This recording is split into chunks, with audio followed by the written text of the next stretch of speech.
Furness Podcast with Frank Furness. Hey, this is Frank, and what a year we've had with COVID. But you know, the interesting thing is all of my financial services clients that I speak to and that I work with around the world are all telling me they're having an amazing time. They're able to get through to more clients, speak to more clients, and writing more business than they've ever written before. So every cloud has a silver lining. Listen, by now, I hope you've listened to all of the previous episodes on NLP with my great friend Ian Halsell. And what I'm going to be doing now for the next 6 months is going through my program. In fact, it was a pre-recorded program that I'm going to share with you. It used to be part of a package that I sold for $247, an audio package. It's yours for free. So please tune in every week and listen to a new episode. Now, I've said before, sell to people the way they like to buy. And what we've got to think about, everybody buys in a different type of way. Now, let's think about any clients that you go out and see. And if we think of them on a responsive scale, some of your clients are going to be pretty non-responsive. They're going to be pretty cool and cautious, quite disciplined about time, use a lot of facts, quite formal in the way they dress and they talk. They're quite rational decision makers, sometimes can be very demanding, and come across as being impersonal and businesslike. On the other hand, you've got responsive clients who are warm and approachable, very open. They use lots of opinions, quite informal about the way they dress and they speak, quite emotional decision makers, very personal and friendly.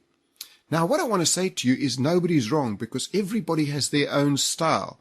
And some of those people that are pretty responsive, if you're a responsive type of person, you're going to get on really well with them. If you're not a responsive person, you're going to be thinking, why are they waffling on and on? Now, if we look at another scale as well, some people we go and see are pretty non-assertive. They like to ask lots of questions. They're reserved, very easygoing and cooperative, got deliberate actions. They avoid risks. They're pretty quiet and supportive and tend to avoid any use of power. On the other hand, you've got your real assertive clients. These people are active, confident, competitive, lots of fast actions. They're prepared to take risks, quite aggressive in the way they speak and they act, quite directive, and like to use a lot of power. Now, if we had to combine all of those, we'll come up with basically 4 different types of personalities. Your one would be your bottom liner who's very task focused. You'd walk in and they say, listen, get to the bottom line, give me the facts and get out. You've got 20 minutes. Don't waste my time. They're purely task focused. Normally not very much people, but very, very successful. They've worked their way up in the organization. They've started organizations. They realize the value of their money. They don't want their time wasted. So when you come in, it's purely task. No time for small talk. On the other hand, you could have some clients that are really expressive, extroverted and enthusiastic. Hey, Frank, how's it going, buddy? Come on, let's go and have a cup of tea. Let's go down to Starbucks. And these people are just great to be around. In fact, they're people. And they're really successful in their dealings with other people because of their enthusiasm and because of their great people skills. Now, one of the other personality types is what we would call an amiable or a friendly supporter. These are just warm, loving people. They'll do anything for you anytime. Now, if you're selling to them, this could be a problem because normally they don't like to make decisions because they don't want to hurt anybody's feelings. So you'd go in and see them and you'd think you're doing a pretty good job. You think you've got a great relationship and they'll say to you, we'll get back to you. We like your products. We'll get back to you. And you think I stand a pretty good chance. Now in comes your opposition, the competition, and they say exactly the same to them, and they keep buying from the same people that they've always bought from because they don't want to hurt anybody else's feelings. So these people are very hard because they're normally not decision makers. On the other hand, let's have a look at the positives. If they do buy you and they do like you, they will support you forever. They will give you referrals, and your competition stands very little chance of getting in with them. You see, with them, it's all about the relationship. How good, how strong is the relationship with them? The fourth personality style is what we call the analytical or the technical expert. Think of engineers, accountants, computer consultants. These people are not really people because they're very task-focused and they're very analytically focused. What they want to do is have all of the facts and figures, and they're very logical in the way they think, and they make decisions. Now, the one thing I must say to you is there's no wrong or right style.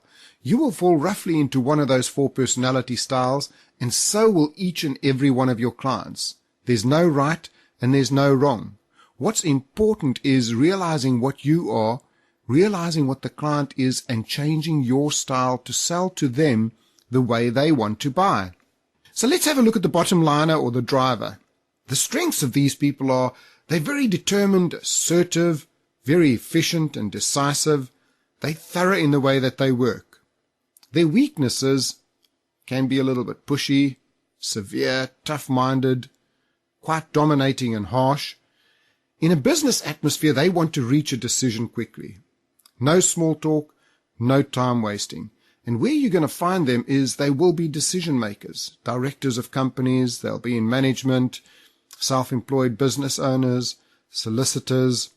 And the way that you would recognize them normally is when you walk into their office is normally pretty efficient. The desk may be packed with working materials, but they know exactly what they're doing. The desk is also used as a barrier. You're not there to be friends with them. They will sit on one side of the desk, you sit on the other side, and you're there just to get the business done. So the atmosphere has got to be businesslike. They want effectiveness and efficiency, and they want you to get to the point pretty quickly. They want to know how good your product is. They want to know about your qualifications and your company record, and they want to know what your product or service can do for them. So if you go in there, support their ideas, because they'll already have a pretty good idea on what they want. So you might walk in and they say, Frank, good to see you. Frank, this is what I want. I want this product at this price. I want it delivered at this time. Can you do it? Yes or no? So dealing with the bottom liner, some of the words and phrases you can use: fast, immediate, now, today, new, unique, benefits, bottom line, leaders in the field, win, make it happen, results. So hi Pete, we've got some great new products. I'm going to speak pretty fast today because what I can tell you is they'll give you immediate results. In fact, if you buy them, you will get the results now. It's new, it's unique, and you will be the leaders in your field. The do's and don'ts of working with drivers: be pretty clear with them. Be prepared and stick to business. Present your facts logically, provide solutions, and provide options. What you mustn't do is don't waffle. Don't be disorganized or get too much into the small talk. Don't ask non-relevant questions or become personal. If we think about sort of famous actors or politicians who would maybe fit into this, well, straight away Margaret Thatcher springs to mind as a politician, and as actors, someone like Robert De Niro, Sean Connery. What about the extroverts? These are the real expressive type of people, and if we think about it, their strengths are they're really personable, they're stimulating, enthusiastic, really inspiring to be with. Their weaknesses are that they can be a little bit opinionated, so stroke them, tell them how good they are. They can get very excitable. They're pretty undisciplined, quite reacting, and when you're with them, they want the business atmosphere to be open, friendly, and enthusiastic. Where you'll find them is in a lot of other salespeople, sales managers and directors, with creative, advertising, and media type of people. And if you had to go into their office, you would find that motivation is the theme. The walls contain lots of recognition, certificates. You know that hole-in-one that they won 15 years ago? It's yellow, but it's on the wall. And if you don't mention it, you're in big trouble. So the office has an open and friendly atmosphere. It appears disorganized, and they will tell you that they're organized within their disorganization. If you wanted to find something amongst those piles of papers on the desk there, they will know exactly where to find it under which pile. Now, the atmosphere with them has got to be open and enthusiastic. Develop the relationship with them, and your pace has also got to be pretty quick. They want to know who you are. What are your thoughts? Who do you know? Who else uses your product? Give them lots of recognition and lots of praise. Support their dreams. These people have got fantastic dreams, ideas, and ambitions. Now, how do you deal with the extrovert? There's certain words and phrases that really makes them like you. Things like, that's great. Oh, we're going to have some fun today. We've got some exciting new products. Recognize, we've got the latest. They're absolutely wonderful. I feel that we're going to put you in front. Picture this. The bottom line is, we're going to make it happen for you. There's also some do's and don'ts. Listen to their dreams. Remember, these people are expressive. They love to speak. Don't interrupt them. Socialize with them. Take them out to lunches. Take them out to dinners. Speak about their goals. What's important to them. Give them ideas, but put all of your details in writing, because they tend to forget things pretty quickly. Be stimulating and enthusiastic around them. Don't talk too much about facts and figures, because remember, they're not analytical. Most of them, if you start speaking about facts and figures, they'll get a sort of hazy look on their face and not know what you're speaking about. Don't be impersonal or curt or short with them. Never talk down to them or waste their time either. So think about some of the clients that you have that may be drivers. I'm sure you'll recognize some straight away. What about some of those that might be expressives? Where are you on the scale? And how are you going to change to be more effective with them? The next style that we get is our amiables, or our friendly supporters. Now, their strengths are they're very supportive, very respectful and willing, totally dependable, and very personable. Their weaknesses are they can be sometimes a little bit conforming, non-committal, pretty emotional, and in a business environment, they want to develop a long-term relationship. So have a slow, friendly pace. Never be threatening to them. Slow right down when you're speaking with these kinds of people. Avoid any conflict with them as well. Where you'll find them is in the family market, teachers, trainers, personnel consultants, and the way you'd recognize their office, and you'd recognize this straight away, is the family pictures on the desk, or the little teddy bear on the computer. The desk is normally neat and functional. They might even have a round desk or a couch. And with them, the atmosphere's got to be pretty open and sincere. Take time to develop the relationship. You know, with these people, it might take you 2 years to get that big sale. But once you've got it, they will stick with you forever.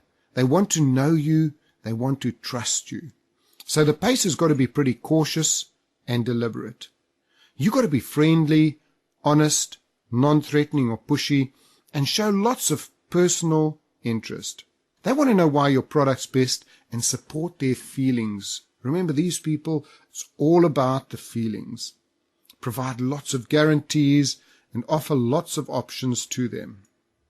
Now, they also have certain words and phrases that they like to use, and they like words like, you can trust me. I guarantee I'll be here when you need me. I promise I'm just a phone call away. This product has all the security and the reliability. Take your time. Comfort. I assure you I'll be here. You can be certain that this product will look after you. We're here to help. What you can expect is, let me help you with this decision. The do's and don'ts of working with amiables: show lots of interest. Be personal. Be patient and listen to them. Ask specific questions and provide guarantees. What you mustn't do is be threatening or demanding. Don't rush into business. Don't be abrupt or interrupt them. And don't make any false promises. Now, there are some great leaders who have been amiables. Think about Nelson Mandela, one of the most wonderful leaders of all time, with an amiable personality. Our fourth personality style is the technical expert or analytical. Now, think, as I say, accountants, financial directors, engineers. You see, the strengths of these people is they're very industrious, persistent, serious, vigilant, and orderly. Their weaknesses is they can come across as being a little bit uncommunicative, indecisive, or impersonal. You see, in the business atmosphere, they want to have all of the facts and figures available. So make sure when you send them that letter, you've read it and there are no spelling mistakes or any errors on it. So where do you find them? Accountants, engineers, computer programmers, analysts, and what their office will look like. Activity is the general theme. Diplomas, degrees, graphs on the wall. The office is pretty organized with plenty of reading materials and technical magazines dating back for ages. The desk is used as a barrier. Remember, you're not there to be their friend. You're there to present them with all of the facts, and they will make a logical decision. So the atmosphere, keep it to being pretty businesslike. Be accurate, thorough, and deliberate. And what they want to know is they want to know that you're a technical expert, that you're qualified and credible in what you're selling them. Be totally prepared, because what they want is evidence of how your product suits their needs and how much preparation you've actually put into this meeting. Support their reasoning, because once again they'll have a fairly good idea of what they want, and they will analyze reams and reams of stuff and then decide what the right thing is for them. Now, different words you would use with them is, we've got written proof, got guarantees, we've researched the market, and we have all the information. We've got all of the facts and figures, and there's no risk to you or your organization. I've got the supporting data. I've actually analyzed everything, and take your time. You're under no obligation. Think it over. Once you've examined all of the eventualities, let's get together again and do the business. Now, when you think about them, I'm a pretty expressive type of person, but I used to do most of my business with analyticals. Why? Because I knew exactly how to work with them. I used to give them an overload of information. I never forced them into the sale. I would give them time to think about it, and when I got together with them, they would make the logical decision and go ahead with the business. What some of my competition used to do was try and force them into the sale pretty early, and this just didn't work. So the do's and don'ts: prepare for them, prepare for the meeting, be direct, look at all sides, be pretty persistent and use facts and figures, give them time.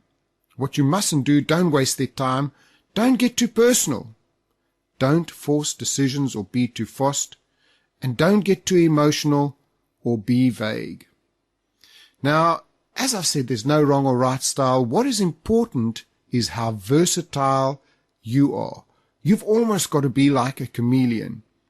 You see, there's certain people that just aren't suited to the sales industry at all, because they're not at all versatile. They're unadaptable, they're unnegotiable, they're pretty predictable, they're single-minded, and you'll hear them saying, this is the way that I sell. If people don't like it, bad luck. Well, I'm sorry to say to them, you're not going to last in sales too long. You've got to sell to people the way they want to buy. So you've got to be versatile. You've got to be adaptable. You've got to be able to change your style to suit every client. You've got to have broad interests. You've got to be pretty negotiable, and you've got to look at all sides of the issue. So go away now and think about what you are. Are you a driving personality? Are you pretty amiable? Are you expressive? Or are you analytical? As we said, they're all the right personalities. What's important is how you adapt to each of the people you go and see. So when you walk in, try and recognize immediately what they are. Change the words you use, change the pace, and change the way you sell to them. I learned about this 30 years ago, and I still use it each and every day in my business career. Yes, it's me back again, Frank. I'm your sponsor, and I want to tell you about a series I've put together. It's actually been 2 years in the making. I have created the biggest online course for financial advisors. If you go and take a look at www.salesstrategiesforadvisors.com, salesstrategiesforadvisors.com, please go and take a look at our sales page there. You'll see the course has 281 videos, 106 audios, 12 ebooks, and 7 sets of scripts. And I promise you, you will make 10 times your investment at least in this course. There are so many ideas, every kind of strategy you can think of, new things added, all the time. And for actually listening to the podcast, you can actually get 50% off the course. Please don't tell anyone about it. But if you go in to the checkout where it says coupon code, all you do is type in 50OFF, 50 off, and you will immediately get a 50% off the course on the one-off payment. Or, of course, you can opt to pay $29 a month. So, hey, this is Frank. I look forward to seeing you the other side and enjoying my online course.